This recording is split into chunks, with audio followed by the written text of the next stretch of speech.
Have you noticed that when you start to change, really change, the people around you get uncomfortable? They won't tell you directly, of course. Instead, they'll make jokes at your expense or offer advice disguised as concern. Maybe they just go quiet when you bring up something deeper, but what's happening beneath the surface is pretty straightforward. Your growth threatens their comfort zone. No one likes being forced to confront their own complacency. Perhaps you're going through this right now. You've begun thinking differently, acting differently. Maybe you're questioning things you once accepted without hesitation. And suddenly, you feel alone. Misunderstood. Judged. What nobody told you, but what Nietzsche understood better than most, is that this is the price of building a strong mind. Not just any kind of strength, but a strength so real, so intense, that it makes others uncomfortable. It scares them. Without saying a word, it exposes the weakness of those still living on autopilot. Why does this happen? Because a truly powerful mind threatens collective mediocrity. Nietzsche was clear about this. When you decide to think for yourself, create your own values, and walk away from the comfortable illusion of ready-made truths, you become dangerous. Dangerous to the system, dangerous to others, and most importantly, dangerous to your former self.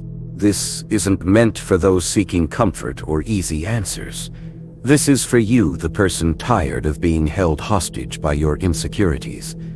The one who feels on the edge of an internal breakthrough. The one ready to build something indestructible, a mind no one can manipulate. A mind that terrifies because it refuses to bend.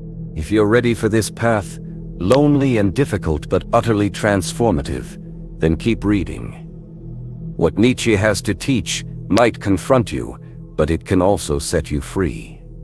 After this, you'll never think the same way again. Nietzsche wasn't just a philosopher. He was a surgeon of the human soul. Someone brave enough to stare into the abyss of existence, not only to face it, but to dive headfirst into it. And it's precisely in that abyss, in that inner chaos most people avoid, where he found the source of true strength. For Nietzsche, transformation doesn't happen through peace, stability, or order. It happens through pain, through falling, through chaos. He wrote, "You need to have chaos inside you to give birth to a dancing star." This isn't poetic metaphor, it's psychological diagnosis. It means if you want to build an unshakable mind, you need to abandon the childish idea that it will happen through comfort, cheap motivation, or positive affirmation. No, true strength emerges when you face suffering without running away. When you stop asking life to be easier and start wishing to be stronger. Think about when you've grown the most. Was it when everything was fine, or was it when you were shattered, lost, directionless, forced to rebuild yourself with your own hand? Nietzsche believed suffering wasn't a mistake of existence, but its main driving force. He didn't romanticize pain, he faced it as a tool, and if you can change your relationship with pain, with failure, with loneliness, you begin to shape something rare, an indomitable spirit. That's when the world starts to feel disturbed by you. While most people flee from chaos, you learn to walk within it. While others beg for normality, you create greatness. But this transformation requires a brutal break with everything you were taught about strength. Being strong isn't about smiling all the time or maintaining fake emotional control. Being strong means enduring the unbearable and emerging on the other side even more dangerous than before. Yet Nietzsche knew that chaos alone isn't enough. You can be destroyed by it if you lack an inner center, an anchor. That's why the most decisive moment in Nietzschean philosophy comes when he kills God and places upon you the full weight of existential responsibility. Because when there's no longer a sky to look up to, the universe must be born within you. When Nietzsche declared God is dead, he wasn't celebrating. He was issuing a warning, one that many still don't understand today. What he killed wasn't a divine figure itself. He killed the illusion. The illusion that there's a higher authority taking care of everything. The illusion that there's a plan, a pre-established meaning, a purpose given from outside. The death of God marks the end of any excuse, and that's frightening. Until then, it was easy to outsource responsibility for your life. It was comforting to believe everything happens for a reason, that suffering is part of a divine plan, that there's a greater good that will eventually justify everything. Nietzsche violently tears this veil away. He looks you in the face and says, "You are alone. There is no ready-made meaning. Now you are the creator." This is where the true construction of a powerful mind begins, because most people collapse when they realize they're alone facing chaos, without a manual, without guarantees, with no one to blame. But those with the courage to face this without crumbling start to forge an unshakable consciousness. With the death of God, Nietzsche pushes you into the abyss of radical freedom. You shouldn't follow commandments. You must create values. You shouldn't obey. You must surpass yourself. It's the birth of brutal autonomy, and with it comes weight. Everything now depends on you. There's no more absolution, no more salvation. Either you build yourself or you sink. But here's the secret. This freedom that terrifies you is also your greatest source of power. When you understand that no one will come to save you, something within you awakens, a fire that compels you to rise even while bleeding, that forces you to think for yourself, to feel for yourself, to act not because someone said it's right, but because you decided it is. It's in this break with existential crutches that Nietzsche prepares the ground for something even more grandiose, the emergence of a new way of being, a type of human who doesn't live according to the rules of the herd, who doesn't need approval or permission, a being who creates their own morality, who surpasses their own limits, and lives as a creator, a being that frightens the weak because it forces them to see themselves as they truly are. This being has a name. Nietzsche called it the Übermensch, the Overman. And if you want to build a mind so strong that no one can break it, you need to understand how to become this figure who lives above conventions, guided only by their own will to power. Nietzsche didn't believe in slow, passive human evolution. He believed in rupture, in radical transformation, in creative destruction. That's why he conceived the idea of the Übermensch. This isn't about a superhero or someone with mystical powers. The Übermensch is a being who has overcome everything that binds ordinary people: guilt, obedience, herd morality, the need for acceptance. The Übermensch doesn't seek to be accepted, doesn't ask permission to exist, creates internal laws and lives by them, even if that puts them against the entire world. And that's exactly why their mind becomes unbreakable, because it isn't built on others' expectations. It doesn't need external approval for validation. It's self-sufficient, feeding on its own will to power, the deep impulse to shape reality in its own image. This is the central point. The Übermensch doesn't adapt to the world.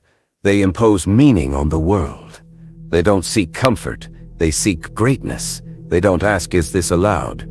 They ask, is this worthy of me? This shift in perspective changes everything. When you start seeing yourself as a creator rather than a servant, the way you think, act, and feel transforms completely. But here lies the problem. Becoming this kind of being requires sacrifice. You'll have to kill parts of yourself that still beg for approval. You'll face the pain of not belonging. You'll bear the weight of building your identity from scratch, without guarantees, without pats on the back, without applause. And most people can't handle it. They give up before they start, running back to the safety of ready-made beliefs, dogmas, and rules written by someone else. The path to the Übermensch is lonely, and Nietzsche knew this. He lived on the margins, misunderstood, called mad, isolated from the world he was trying to liberate. But it was in that isolation that he found his freedom, and this is what you need to understand. The stronger your mind becomes, the further you drift from the masses. The higher you rise, the more you disturb. Creating the Übermensch is the most brutal and transformative process anyone can face, because it requires destroying everything that isn't yours, everything imposed on you by a sick culture, by a society that rewards obedience and punishes authenticity. Only after destroying can you begin to build. But this construction doesn't happen in the crowd. It happens in silence, in withdrawal, in the deep solitude that separates the strong from the weak. That's why we need to dive into the most neglected yet most powerful aspect of this journey. The solitude of the strong. Because the truth is, to become unshakable, you must learn to walk alone. And few are ready for that. Are you? If there's something no one tells you about the path of mental strength, it's this. The stronger you become, the lonelier you feel. Not because you isolate yourself by choice, but because the world starts not knowing what to do with you. Nietzsche spoke clearly about this. The free spirit, the one who breaks away from common morality, who rejects easy truths, who thinks for themselves, inevitably distances themselves from the herd. And that distance hurts. But that pain is necessary because real growth requires space, and you can't grow while tied to others' expectation. Most people live within an invisible herd, where every thought is policed, every action measured by others' reactions. You've gotten used to walking in a group, thinking like the group, feeling secure because there are people around you. But Nietzsche proposes the opposite. He tears you away from that comfort and throws you into the desert. In that desert, there's no applause, no praise, no guide. There's only you, your doubts, your traumas, your fears, your desire to give up. That's where the real test begins. Because what will most people do? They'll run back. They'll hide again behind their masks. They'll pretend they don't feel, don't think, don't see. But you, if you truly want to become someone unbreakable, will have to stay. You'll have to endure the silence that reveals who you really are. Nietzsche said, "The individual must always struggle not to be overwhelmed by the tribe. If you try, you will often feel lonely, and sometimes scared, but no price is too high to pay for possessing yourself." That's the essence, the possession of yourself. The rarest and most powerful achievement anyone can attain. Because when you truly possess yourself, no one else can control you. No one else dictates your worth. No one else can bring you down. But this possession comes with the weight of loneliness. You'll lose people. You'll be misunderstood. You'll hear that you're arrogant, strange, distant. They'll try pulling you back into the mold. They'll call you crazy, cold, insensitive. But that's the price of not being domesticated. The price of not needing applause. The price of not living as a mirror reflecting others' needs. Here's the raw truth. If you can't stand loneliness, you're not ready for freedom. All real freedom comes with abandonment. Abandonment of emotional crutches, of comfortable illusions, of utilitarian friendships. That's why Nietzsche saw solitude as a privilege, a battlefield where the true self finally has space to emerge. But this free mind, this elevated spirit, doesn't just walk alone. It begins to see what others don't see. And with that comes the second inevitable effect, confrontation with mediocrity. Because when you start to become strong, collective mediocrity feels it, and it reacts. Nietzsche didn't fear tyrants, authoritarian leaders, or declared oppressors. What he feared and denounced with philosophical fury was the subtle, corrosive power of collective mediocrity. That invisible system keeping everyone leveled down, punishing those who dare think differently, rewarding obedience and disguising cowardice as virtue. True tyranny, according to Nietzsche, doesn't come from above. It comes from the sides, from the crowd demanding you remain small so they don't have to grow. That's exactly what happens when you start to stand out, when your mind becomes sharper, your spirit firmer, your presence more uncomfortable. You begin to disturb, not because you're doing something wrong, but because you're doing something right. You're breaking the mold, and society hates mold breakers. Collective mediocrity can't stand individual brilliance, because that brilliance exposes the darkness of ordinary life. Nietzsche called this slave morality, a morality built by those who, unable to achieve greatness, decided to invert values. They transformed strength into arrogance, ambition into selfishness, independence into coldness. With that, they created a moral system protecting the weak and condemning the strong. But make no mistake, it's not out of compassion, but resentment. The weak don't want to be saved. They want the strong to be destroyed.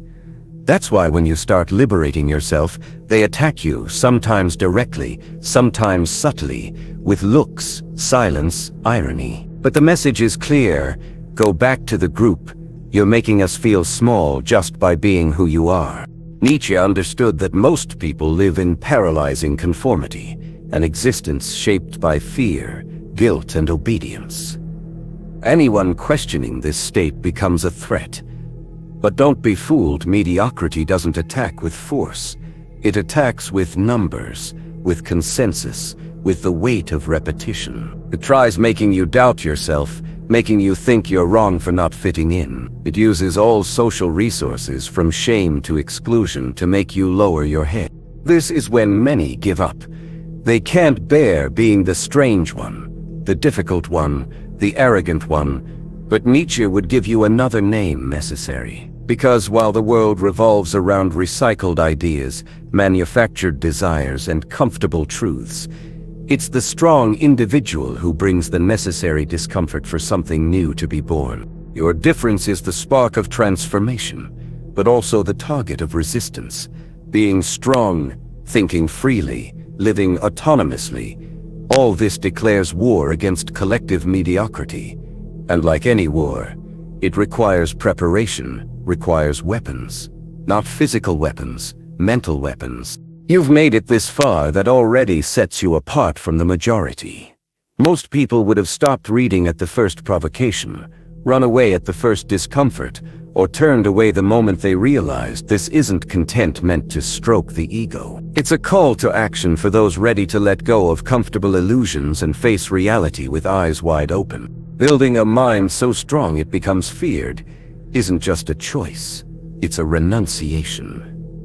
You'll lose friendships based on superficiality. You'll lose opportunities requiring submission. You'll lose the ability to be content with little. But in exchange, you gain something priceless: integrity, clarity, presence. You'll begin noticing most people live in a slumber, and your lucidity frightens them. Your firmness makes others tremble. Your absence speaks louder than the presence of many. This strength doesn't come from outside. It's not taught in self-help books or earned with ready-made phrases or empty affirmations. It's dug deep within the soul, in the silence of difficult nights, in choices no one sees. It results from an internal war between who you were and who you're becoming. And this war never ends, because the truly strong aren't those who have won. They're those who continue fighting even when they could stop. Nietzsche didn't want to create followers. He wanted to provoke internal earthquakes. He wanted you to stop crawling for approval, to stop begging for meaning, to stop seeking in ready-made systems what can only be built with blood, sweat, and awareness. He wanted you to become dangerous, not violently, but in a rare sense. So rare that your mere existence forces others to look in the mirror and confront what they're avoiding. Now I invite you to do something that will solidify this process.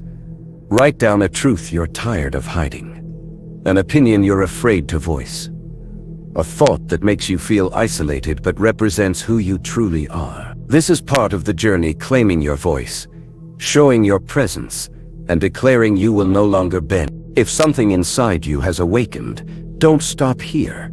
Keep going. You're not alone. You're just ahead. And that, my friend, is frightening, but also liberating.